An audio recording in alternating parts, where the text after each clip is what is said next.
먼저 사진을 보시죠. 최근에 월드뉴스 데일리 리포트라는 그런 보도에 따르면 미국 일리노이 주의 출신의 브라이언 모리스라는 그런 사람이 있는데, 이 사람이 상금 1억 2,500만 달러, 우리나라 돈으로 약 1,351억 원에 달하는 그 복권에 당첨이 되었다고 합니다. 이에 이 사람은, 이 모리스 씨는 17년 동안 다니던 직장을 그만두고 2주간에 걸쳐 철저한 준비를 합니다. 그 준비는 자기가 직장 생활할 때 그렇게 괴롭히던 자기의 고용주에게 복수하는 것이었어요. 남몰래 분뇨, 오물이죠. 2만 톤, 2억 원어치를 사서 이 모리스 씨는 자기 전 고용인 집 앞에 마당에, 그 집이 마치 자기 집 거진 것처럼 연기하면서 업체 측에다가 집 마당에 분뇨를 모두 쏟아달라고 부탁을 하였습니다. 결국 전 고용인 집은 그 난장판이 됐고, 신고를 받은 경찰이 출동했지만 이미 10,000톤 이상의 분뇨가 그 집 마당에 쏟아진 뒤였습니다. 모리스 씨는 현장에서 통쾌하게 웃으면서 이걸 지켜보다가 체포가 되었고, 체포된 이후에 찍은 머그샷이 바로 이 사진이랍니다. 여러분, 이 뉴스가 가짜 뉴스랍니다. 정확히 말하면 재미로 가짜 뉴스를 만들어내는 웹사이트에서 만든 그런 이야기였습니다. 이 소식을 가장 먼저 전했다고 이야기하는 월드뉴스 데일리 리포터도 대놓고 오직 재미만을 위하여 가짜 뉴스를 만드는 곳이라고 이 웹사이트를 소개하고 있습니다. 복수에 성공한 뒤 통쾌하게 웃으며 찍은 이 머그샷 역시 사실은 2014년 음주운전을 하다가 적발돼 그래서 체포된 다른 남성의 사진이었다고 합니다. 요즘 때 아닌 가짜뉴스가 새삼 화제가 되고 있고, 이에 정부는 이 가짜뉴스 사범을 끝까지 추적해서 구속 수사도 불사하겠다는 강경한 방침을 내놓고 있습니다. 가짜뉴스가 끼치는 해악이 도를 넘었다고 판단했기 때문입니다. 실제로 이 가짜뉴스로 인해서 누군가는 돌이킬 수 없는 치명적인 피해와 상처를 입기도 하였고, 또 누군가는 이 가짜뉴스로 인해서 자기 생명을 스스로 끊는 일까지도 벌어지고 있습니다. 단지 재미를 위하여, 혹은 인기를 끌기 위하여, 혹은 자신에게 유리한 상황을 만들기 위하여 가짜뉴스를 만드는 사람들이 있는 한 이런 일들은 우리 가운데 끊임없이 반복하여 일어날 것입니다. 그런데 세상에서만 이런 가짜뉴스가 판을 치는 것이 아닙니다. 교회 내에서도 이런 가짜뉴스들이 심심찮게 등장하고 있고, 더욱이 세상에서의 가짜뉴스는 단발적으로 끝나지만 반면 교회 내의 가짜뉴스 가운데는 2000년을 두고 반복적으로 등장하는 그런 가짜뉴스들도 있더라는 말입니다. 그런데 그 가짜뉴스 가운데 하나가 바로 오늘 저와 여러분이 읽은 본문입니다. 오늘 본문 1절에 보면 베드로는 먼저 사랑하는 자들이라는 말로 오늘 본문을 시작을 합니다. 여기서 사랑하는 자들이라는 이 말은 우리가 흔히 사용하는 그런 일반적인 관용 용어가 아닙니다. 하나님의 은혜와 거룩함의 언약 관계에 있는, 그래서 하나님의 부르심과 택하심을 입은 자들임을 강조하며 상기시키기 위하여 사랑하는 자들이라고 표현을 하고 있어요. 이후에 보면 실제적으로 3장에서만도 4번에 걸쳐 베드로는 사랑하는 자들이라는 단어를, 그 표현을 사용하고 있는 것을 보게 됩니다. 이들을 위하여 베드로는 두 번째 편지 본문 베드로후서를 기록하고 있고, 베드로후서를 기록한 이유를 1절 후반절에 보면 진실한 마음을 일깨우기 위하여, 즉 그들이 깨어나서 그걸 기억하게 하기 위하여 베드로후서를 기록했노라 말하고 있습니다. 여기서 진실한 마음이란 순수한 마음을 의미하기도 합니다만, 원문으로 보면 태양과 판별하다, 즉 태양이 판별하다 하는 그런 두 단어의 합성어가 진실한 마음이란 뜻입니다. 무슨 말이냐면, 옛날 이런 도자기들을 구울 때 사람이 간혹 다루다 보니까 실수가 있고, 만들다 보면 제작 과정에서 흠이 생길 수도 있고요. 상인들은 그 흠을 가리고 팔기 위해서 흠난 부분을 밀랍으로 이렇게 살짝 발라놨어요. 그러니까 일반 사람들은 처음에 그냥 보면 이게 흠이 간 건지 제대로 된 건지 알 수 없더라는 말입니다. 근데 그런 도자기들을 들고 햇볕에 이렇게 비춰보면 여실히 금이 간 것이거나 깨진 것이 보이더라는 겁니다. 진실한 마음, 바로 그걸 말하고 있는 겁니다. 다시 말해서 베드로는 성도들이 어떤 일에 대해서 마음에 금이 가거나 깨어지지 않기를, 즉 변함이 없기를 바라는 마음으로 이 편지를 기록하고 있는 겁니다. 자, 그러면 성도들이 이런 진실한 마음을 유지하기 위하여 일깨워야 할, 즉 깨어나서 기억해야 할 것은 무엇입니까? 여러분 본문 2절을 다시 보십시오. 곧 거룩한 선지자들이 예언한 말씀과 주 되신 구주께서 너희의 사도들로 말미암아 명하신 것을 기억하게 하려 하노라 하였어요. 거룩한 선지자들의 예언한 말씀, 구약의 선지자들이 예언한 것입니다. 또한 주 되신 구주께서 사도들을 통하여 명하신 것, 주님이신 예수께서 세상에 계시는 가르쳐 명하신 것들을 들었던 사도들이 이후에 모든 성도들에게 가르치고 명한 것을 말하고 있습니다. 이걸 기억하게 하기 위하여 베드로는 이 두 번째 편지를 기록하고 있는 겁니다. 자, 그러면 구약의 선지자들이 예언한 것, 그리고 주님이 명하신 것은 구체적으로 어떤 것일까요? 선지자들이 예언한 것 한두 가지가 아닙니다. 또한 예수님께서 가르치신 건 역시 한두 가지가 아닙니다. 그것들 가운데 어떤 것들 우리는 기억해야만 할까요? 물론 우리 모든 걸 당연히 마땅히 기억해야만 합니다. 어느 한 가지도 빼놓을 수 없는 내용들이기 때문입니다. 그럼에도 불구하고 베드로가 이 말을 할 때는 이 모든 것들 가운데 특별히 강조하고자 하는 한 가지가 있습니다. 그것은 무엇일까요? 3절 보시기 바랍니다. 먼저 이것을 알지니 말세에 조롱하는 자들이 와서 자기의 정욕을 따라 행하며 조롱하여. 흔히 말세 하면 마지막 종말의 때를 생각하곤 합니다. 그래서 마지막 때라 하여서 어느 특정한 시기를 꼬집어 말한다기보다는 예수님께서 승천하신 이후에 다시 재림하실 때까지 모든 시간, 모든 시기를 통틀어 흔히 말세라고 이야기를 합니다.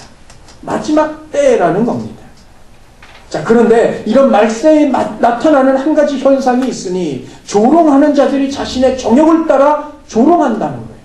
여기서 조롱하는 자들이라는 뜻은 원문으로 보면 거짓 선생들로 규정을 하고 있습니다. 즉 말세에는 거짓 선생들이 나타날 것이고 그들은 자기 정욕을 따라 자기가 하고 싶은 것을 쫓아 자기 욕망과 자기 갈망을 따라 조롱하고 비웃고 있더라는 겁니다. 문제는 거짓 선생들이 비웃고 있는 이것이 무엇이냐는 겁니다. 그 대답이 4절에 나와 있습니다. 이르되 거짓 선생들의 이야기입니다. 주께서 강림하신다는 약속이 어디 있느냐. 강림, 주님의 재림을 의미합니다. 즉 거짓 선생들은 주님의 재림을 비웃고 있었던 것이고 여기서 비웃는다는 말은 주님의 재림을 부인하고 있다는 이야기입니다. 거짓 선생들은 주님의 재림을 부인하며 비웃고 있습니다. 주님의 재림은 거짓이라는 겁니다. 당연히 비웃을 수밖에 없습니다. 없는 것을 있다고 주장하고 있기 때문에 그렇습니다. 여러분 다음 사진을 한번 보십시오. 무엇인지 아시겠죠? 전쟁 난 거 아니에요. 옆에서 지금 뭘 좀 건물을 허무느라고 소리가 나는 겁니다. 예배에 집중하세요. 자, 사진으로 보시는 게 무엇인지 아시겠죠? 흔히 악기의 왕이라고 불리는 파이프 오르간입니다. 물론 이렇게 여러분이 사진을 보시고 저렇게 큰 것도 있고 조그만 것도 있어요. 그런데 파이프 오르간은 아무리 적은 것도 3천만 원부터 시작을 한답니다. 그리고 심지어 가장 고가는 미국 메이시라는 백화점에 설치가 되어져 있는데 그 가격이 무려 780억이라는 이게 가격이 천차만별인데 이런 파이프 오르간을 만드는 재료는 딱 두 가지입니다. 하나는 나무요, 하나는 납과 주석을 섞은 금속입니다. 근데 여러분 만일 이런 파이프 오르간을 납과 주석이 아니라 오로지 빈 깡통으로만 만든다면 여러분 믿으시겠습니까? 그런데 미국의 젊은 피아니스트인 론 세버리라는 사람이 어느 날 길을 지나는데 그 주점 옆을 지나게 되었고 주점 옆에 마치 산더미처럼 쌓여있는 빈 맥주 깡통을 보게 되었습니다. 보는 순간 하나님의 영감이 임했어요.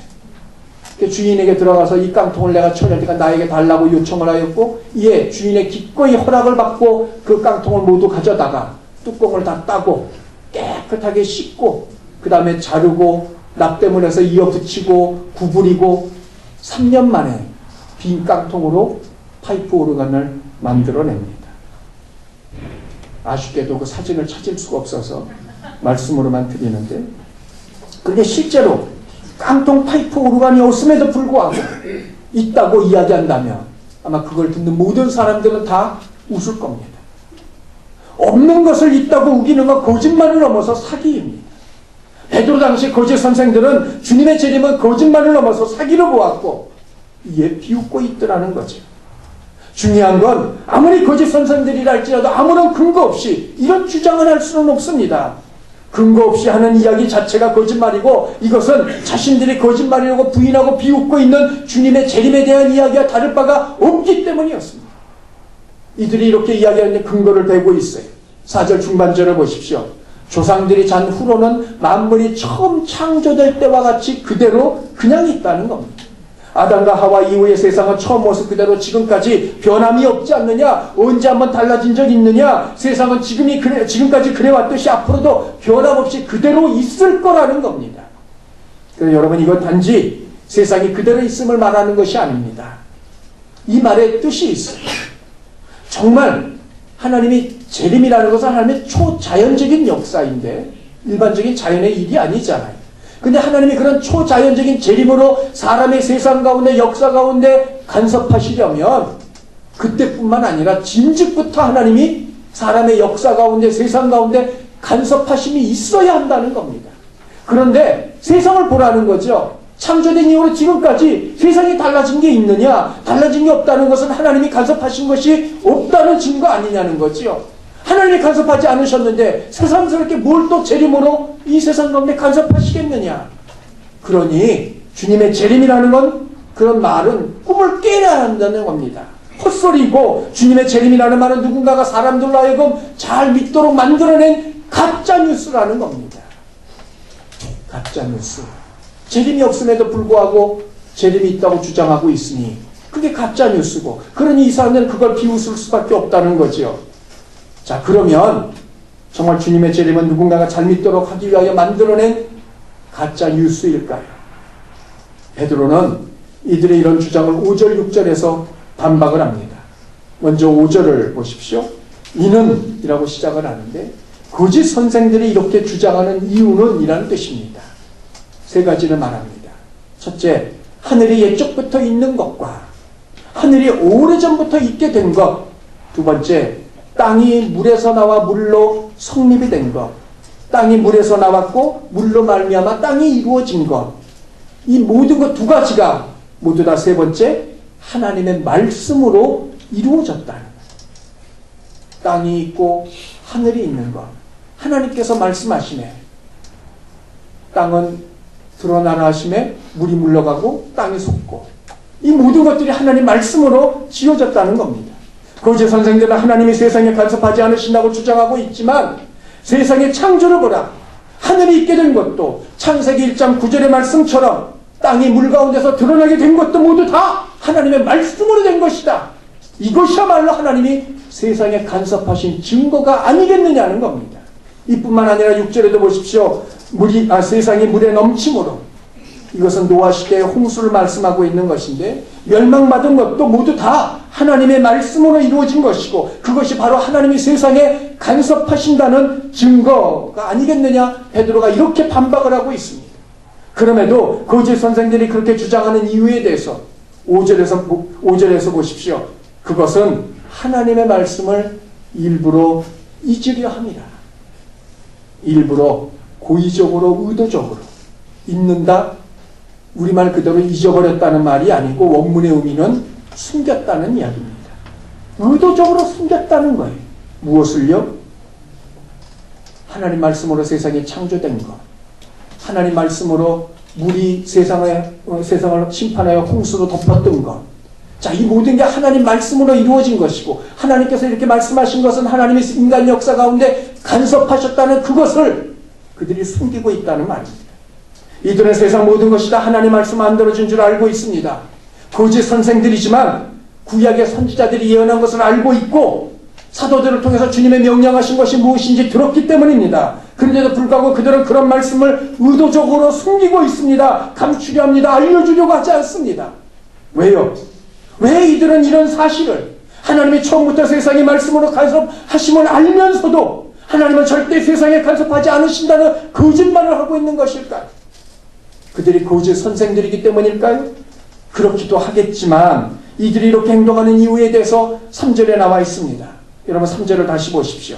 말세에 조롱하는 자들, 거짓 선생들입니다. 그들은 자기의 정욕을 따라 행하며 조롱하여 자기의 정욕을 따라 자기의 욕망과 자기의 갈망과 자기의 원함을 따라 살아가면서 비웃고 있더라는 겁니다. 이들은 거짓 선생이기에 거짓말을 하기보다는 자신들의 욕망을 채우기 위하여 거짓말을 하고 있는 겁니다. 여러분 생각해 보십시오. 주님의 재림의 의미가 무엇입니까? 이후에 이 세상이 아닌 또 다른 세상이 있음을 의미하는 게 주님의 재림입니다. 이 세상으로만 끝난다면, 이 세상이 전부라면 굳이 주님이 재림하지 않으셔도 됩니다. 그러나 세상은 이 세상이 전부의 끝이 아닙니다. 다음 세상 내세가 있고 그리고 그걸 위하여 주께서 재림하고 계신다는 말입니다. 그리고 이 다음 세상 내세, 즉 하나님의 나라 천국은 거룩한 것이며 당연히 거룩하지 못한 자들은 절대 들어갈 수 없는 곳입니다. 그런데 거짓 선생들은 하나님의 뜻, 하나님의 원하심이 아닌 자신들의 욕망으로 가득 찬 자들이고 당연히 이런 자들은 천국에 들어가지 못할 것이기 때문에 이런 자신들을 위해서라도 천국을 가져올 주님의 재림은 절대 있어서는 안 되겠기에 분명 하나님께서 이 세상 가운데 간섭하심을 알면서도 불구하고 그들은 주님의 재림이 없다고 거짓말을 하고 있는 겁니다. 거짓 선생들에게 거짓말을 하는 것도 있지만 거짓말을 하기에 하나님 말씀을 알면서도 거짓말을 하기에 거짓 선생들이 된 것입니다. 이것이 바로 거짓 선생들의 모습입니다. 성도 여러분, 여기서 우리가 깊이 생각할 것이 있습니다. 이렇게 거짓말을 하는 자들만 거짓 선생이 아닙니다. 거짓 선생들과 상관없다 할지라도 내 생각, 내 마음, 내가 원하는 것, 내가 추구하는 것만 위해서 살아간다면 그가 이 시대의 또 하나의 거짓 선생일 수밖에 없습니다. 베드로는 이에 이 거짓 선생들의 정체를 드러낸 다음 더 나아갑니다. 7절 우리 다 함께 읽습니다. 시작. 이제 하늘과 땅은 그 동일한 말씀으로 불사르기 위하여 보호하신 바 되어 경건하지 아니한 사람들의 심판과 멸망의 날까지 보존하여 두시는 것이다. 이제 현재의 하늘과 땅을 말하고 있어요. 이제 하늘과 땅은 현재의 하늘과 땅입니다. 말씀으로 하늘과 땅을 창조하심으로 이 세상 가운데 역사하시고 간섭하신 그 하나님은 그 똑같은 말씀으로 현재의 이 하늘과 이 땅을 불사르기 위하여 심판하기 위하여 쌓아두고 계신다는 겁니다. 그리고 경건하지 아니한 자들의 심판과 멸망의 날까지 그 모든 것들을 그대로 유지하실 거라는 겁니다. 사람들은 말합니다. 하나님이 살아계시면 이 약한 자들을 왜 심판하지 아니하시는가? 하나님이 살아계시면 왜 불의를 아직도 보고 계시느냐? 이들을 향한 심판이 나타나지 않는 걸 보면 하나님이 계시지 않는 것 아니냐? 이렇게 주장하는 사람들이 있습니다. 그러나 거짓 선생들도 똑같은 이야기를 하고 있습니다. 거짓 선생들 말처럼 창조된 이후에 세상이 그대로 있는 이유는 하나님이 간섭하지 않으시기 때문이 아니라 이 세상 심판날의 그 모든 것들을 불사르기 위하여 그대로 두고 계신 겁니다. 말씀으로 세상을 창조하신 하나님은 똑같은 말씀으로 세상을 심판하시기 위하여 세상에 경건하지 않은 자들을 그때그때마다 심판하지 않으시고 그대로 두고 계십니다. 여러분 혹시 임계점이라는 말을 알고 계시죠? 물이 수증기로, 즉 기체로 변하는 그 순간을 말합니다. 중요한 건 이 임계점에 이르려면 물이 몇 도가 돼야 되겠죠? 100도가 돼야 됩니다. 100도가 돼서 끓어야만 비로소 임계점이고 거기서부터 물이 기초로 변화가 됩니다. 그런데 물은 99도만 되어도 끓지 않습니다. 100도가 되어야만 끓습니다. 그게 임계점입니다. 그런데 물이 100도가 되려면 어느 순간 갑자기 100도가 되는 게 아닙니다. 지속적으로 열이 가해지고 그렇게 가해진 열들이 모여져 100도를 넘을 때 비로소 물이 끓기 시작하는 겁니다. 하나님의 심판 역시 마찬가지입니다. 하나님께서 노아 시대 홍수로 세상을 멸하신 이유가 있습니다. 창세기 6장 5절을 보십시오. 여호와께서 사람의 죄악이 세상에 가득함과 그의 마음으로 생각하는 모든 계획이 항상 악할 뿐임을 보시고, 여기서 주목할 부분은 가득함과 항상이라는 단어입니다. 하나님은 그 이전에라도 얼마든지 이 세상을 심판할 수 있는 분입니다. 그러나 가득 찰 때까지 항상 삶의 태도와 자세가 오직 그것뿐일 때까지 기다리고 계시고 그때가 되어서야 비로소 심판하신다는 겁니다. 이뿐만이 아니라 창세기 15장 16절을 보십시오. 내 자손은 4대 만에 이 땅으로 돌아올 것이니, 즉, 자, 이 말은 아브라함에게 주신 말씀이기도 합니다만 야곱의 가족들이 전체 요셉의 초청을 받아 애굽으로 들어가지 않습니까? 애굽으로 들어가서 4대 만에, 즉 430년 만에 그들이 애굽에서 다시 나올 것을 말씀하고 있는데 하나님께서 그렇게 하시는 이유가 있다는 거예요. 계속해서 보십시오. 이는 아모리 족속의 죄악이 아직 가득 차지 아니함이니라. 여러분, 이게 무슨 말일까요? 하나님께서 이스라엘을 가나안 땅으로 인도하시는 것은 단지 이스라엘만을 위해서가 아닙니다. 그 땅에 살고 있던 가나안 족속들의 그 죄악을 심판하기 위하여 이스라엘을 심판의 도구로 세우신다는 말씀이. 그러나 창세기 15장 16절에 보면 가나안 족속을 대표하는 이 아모리 족속의 죄악이 아직 다 차지 않았기 때문에 하나님은 그 심판을 유보하고 계시는 겁니다. 언제까지요? 그 악이 찰 때까지 말입니다. 그때가 언제입니까? 이스라엘 백성들이 가나안 땅에 들어가는 그때입니다. 7절의 말씀도 마찬가지입니다. 아직 심판할 만큼 죄악이 가득 차지 않았기 때문에 하나님은 죄악을 행하는 자들을 그대로 두어서 심판날까지 지켜보고 계시는 겁니다. 그러나 그렇다고 하여서 하나님은 그 모든 사람들을 향하여 소매를 걷어붙이고 매를 하나씩 차곡차곡 쌓아가고 계시는 분이 아닙니다. 오히려 그 반대입니다. 본문은 아닙니다만 9절을 보십시오. 다시 다 함께 읽습니다. 시작. 주의 약속은 어떤 이들이 더디다고 생각하는 것 같이 더딘 것이 아니라 오직 주께서는 너희를 대하여 오래 참사 아무도 멸망하지 아니하고 다 회개하기에 이르기를 원하시느니라. 하나님께서 왜 심판을 하지 않으시느냐고요? 하나님께서 왜 아직도 이 불의의 세상을 그대로 두고 계시느냐고요? 오직 하나입니다. 주께서 기다리시기 때문입니다. 그건 단지 죄악이 쌓이기만을 기다리심이 아니라 혹시라도 한 영혼이라도 회개하고 돌아올 것을 그걸 기다리고 있기 때문에 하나님은 심판을 멈추고 계시는 겁니다. 오히려 사람들에게 시간을 주고 계시는 겁니다. 그럼에도 끝끝내 돌이키지 않았을 때, 그래서 더 이상 죄를 쌓을 필요가 없을 만큼 그 죄악들이 쌓여져 있을 때, 그때 비로소 하나님은 심판하십니다. 오늘 본문에서 우리는 누구의 말이 진정 참된 가짜 뉴스인지를 살펴보았습니다. 거짓 선생들은 주의 재림은 가짜 뉴스라고 소리를 외치고 있습니다. 그러나 그렇게 외치는 그 소리가 사실은 가짜 뉴스였던 겁니다. 지금도 세상에서는 주의 재림에 대해서 이런 가짜 뉴스를 퍼뜨리는 이들이 있습니다. 얼마 전 주의 재림과 세상에 대한 동영상을 한 가지 제가 본 적이 있습니다. 그리고 동영상 밑에 달려오는 댓글을 보았더니 대부분 한결같이 하는 말이 있습니다. 너희들은, 그 동영상을 올린 사람을 향해서 하는 말입니다. 너희들은 작년에도 이걸 올리고 올해가 시작됐던 이걸 또 올리지 않았느냐? 근데 정말 주님의 재림이 있었느냐? 주님이 심판하시느냐? 없지 않느냐? 거짓말하지 말라는 겁니다. 어디서 그런 헛소리를 아직까지 해대고 있느냐? 그 이야기를 하고 있어요. 어떻습니까? 여러분, 베드로 시대와 똑같지 않습니까? 세상은 모릅니다. 하나님께서 심판을 늦추고 계신다는 것을 말입니다. 그리고 하나님은 하시는 데까지 늦추고 기다리시며 인내하고 계시는 것을 세상은 아직 모릅니다. 그러나 그런 하나님의 인내가 끝났을 때 그때는 무엇으로도 어떤 것으로도 용서와 또 한 번의 기회가 주어지지는 않을 것입니다. 그 하나님의 인내가 끝나기 전에 아직도 하나님께서 기다리시는 동안 성도들을 향한 베드로의 염원이 한 가지 있습니다. 1절, 2절 보십시오. 한마디로 이야기하면 이것입니다.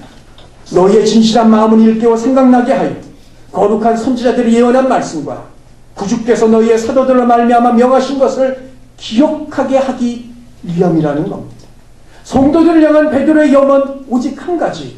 주의 재림이 점점 가까우는 이때에 주의 재림에 대해서 의심하거나 불신함으로 말미암아 마음속에 신앙 가운데 금이 가고 그런 깨진 신앙과 마음이 아니라 조금 더 의심 없는 순전한 마음으로 재림에 대해서 선지자들의 예언과 사도들과 주의 가르침의 명령을 기억하여 주의 재림을 대비하게 하려는 것. 그것이 바로 베드로가 오늘 본문의 편지를 쓰고 있는 이유더라는 말입니다. 성도 여러분, 지금까지 재림이 거짓말은 아닙니다. 재림이 거짓말이라고 주장하는 모든 사람들이 그 말 자체가 오히려 거짓말이었습니다. 세상은 창조된 이후부터 지금까지 끊임없이 진행이 되어져 오고 있고 그 가운데 하나님은 하나님의 역사를 끊임없이 이루어 나가고 계십니다. 그리고 그때가 점점 가까이 오고 있음을 우리는 보고 있습니다. 사랑하는 성도 여러분, 재림이 더디다고 없는 것이 아닙니다. 그리고 누구 말 맞다나 그것은 가짜 뉴스도 아닙니다. 오히려 재림이 없다고 말하는 그 자체가 가짜 뉴스입니다.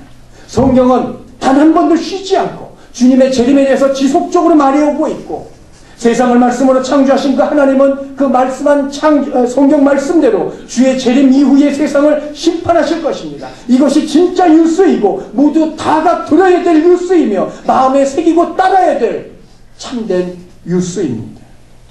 문제는 그런 주님의 재림을 마음에 새기고 따른다는 것이 무엇이냐 하는 것입니다.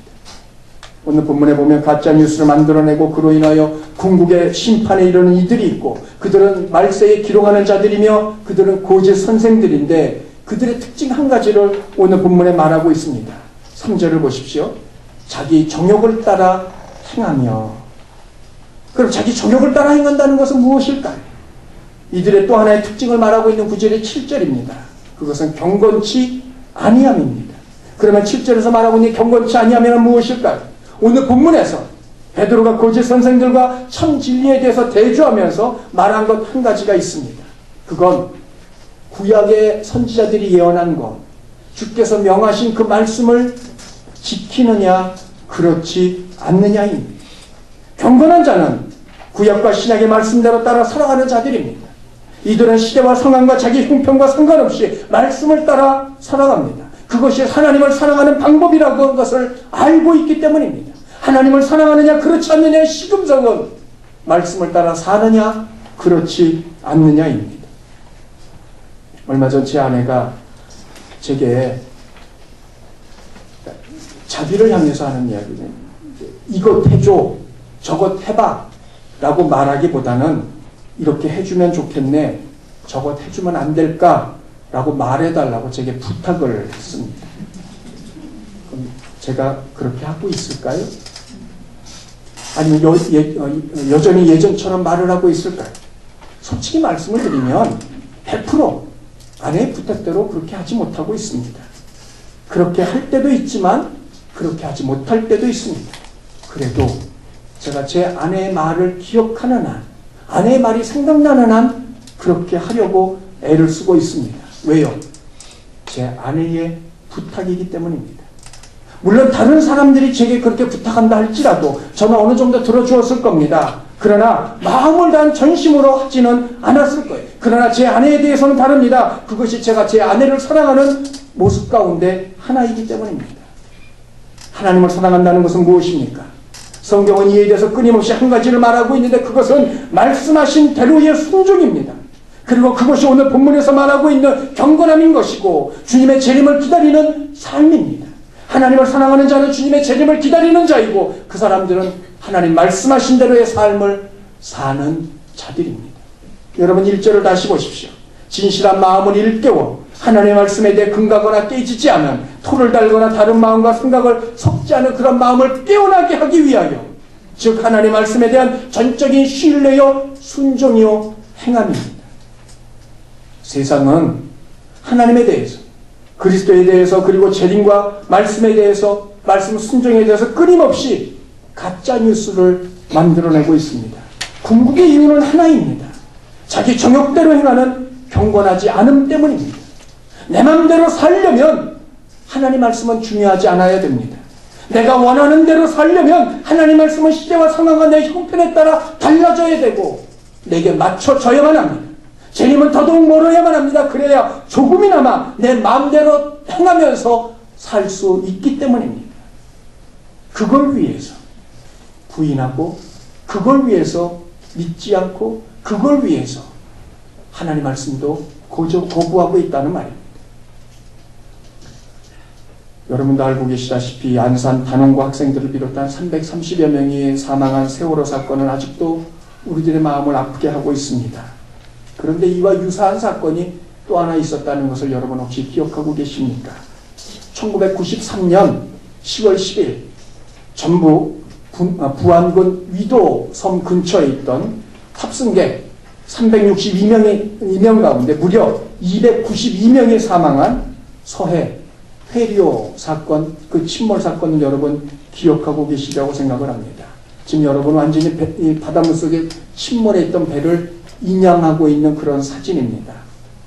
근데 그날 이 배가 침몰한 그날이 하필 공교롭게도 주일이었어요.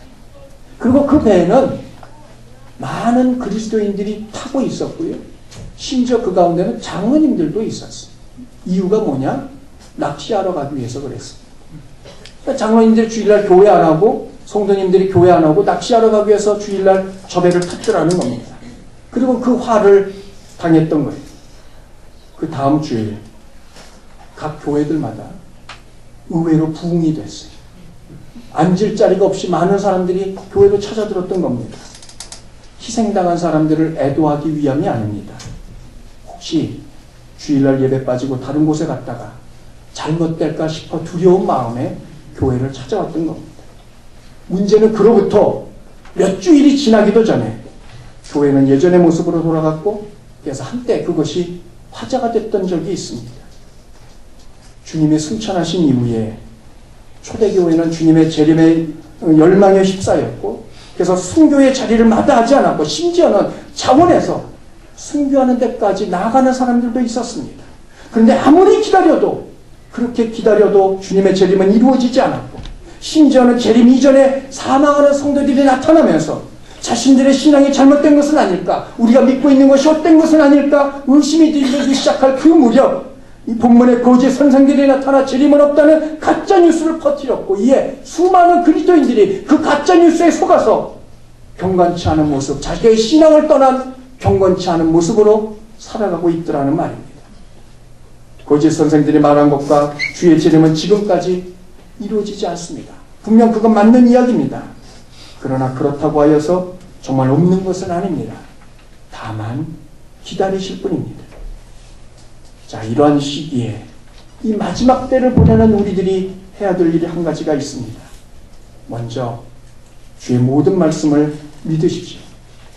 주님의 재림은 반드시 있습니다. 다만 우리가 생각하는 것보다 늦어질 수 있습니다. 그러나 그렇다고 하여서 없는 것이 아님을 기억하십시오. 그 다음은 지금까지 여러분이 믿고 있던 그것을 그대로 행하며 사는 것입니다. 해오던 대로 성도답게 살아가는 겁니다. 말씀을 의심하지 않고 할 수 있는 한 그 말씀대로의 삶을 살아가는 것입니다. 여러분의 가정에서, 여러분의 직장에서, 여러분이 하나님의 자녀이고 그런 자녀들이 무엇에 소망을 두고 살아가고 있는지를 여러분의 삶으로 보여주는 것입니다. 거짓 선생들 특징 가운데 하나는 도덕적으로 무너진 삶인 것입니다.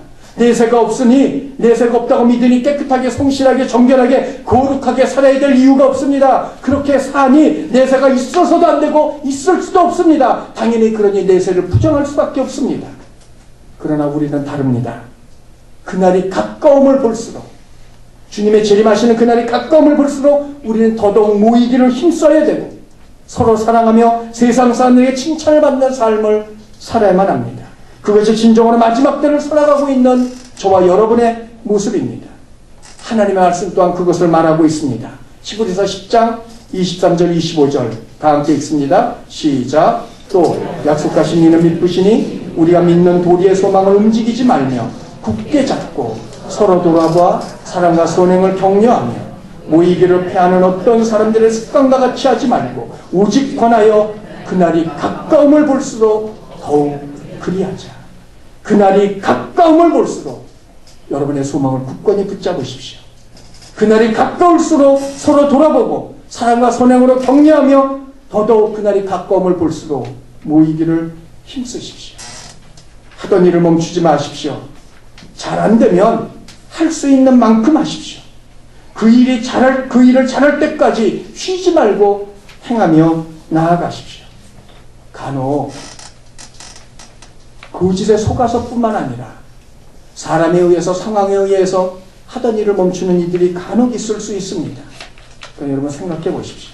거짓에 속아서 하던 일을 멈추는 것이나 사람들이나 상황에 의해서 상처를 받고 하던 일을 멈추는 것이나 결국에 궁극의 결과는 동일할 뿐입니다. 사랑하는 성도 여러분, 정말 하나님을 사랑하십니까? 그러면 하던 일을 지속하십시오. 사람이 내게 어떤 상처를 준다 할지라도, 상황이 내게 어떻게 달라진다 할지라도, 세상이 나를 비록 속인다 할지라도 개의치 말고 여러분이 하던 일을 계속하십시오. 그것이 하나님을 사랑하는 방법 가운데 하나입니다. 배우기를 멈추지 말고 배운 만큼 행하기를 힘쓰십시오. 잘할 수 있도록 지혜를 구하고 주의 은혜와 도움을 구하십시오. 마태복음 24장 14절입니다. 이 천국 복음이 모든 민족에게 증언되기 위하여 온 세상에 전파된 후에 그제서야 끝이 오리라. 많은 성경학자들은 마태복음 24장 14절에서 말하고 있는 모든 민족은 같은 언어를 사용하는 공동체를 의미하고 있는 것이고, 증언하기 위하여라는 말은 그들의 언어로 성경이 번역되는 것을 의미하는 것이라고 봅니다. 자, 그런데 성경 번역에 관여하는 그런 분들의 말에 의하면 전 세계 어느 부족도 남김없이 그들의 말로 성경이 번역되는 그 시점을 2020년으로 보고 있습니다. 지금은 그 데이터베이스를 구축하기 위해서 준비하고 있는 과정 중에 있어요. 근데 2020년이 되면 지구상 어느 부족도 빠짐없이 그들의 말로 성경 번역 작업이 시작이 될 겁니다. 더더욱 그 일을 사람이 하는 일이 아닙니다. 컴퓨터가 해내는 일입니다. 당연히 사람이 하는 일보다 훨씬 더 빠른 시일 내에 그 작업이 끝날 수 있고, 그렇게 번역된 각 부족들의 성경들이 그들에게 전달되는 일만 남아있을 뿐입니다.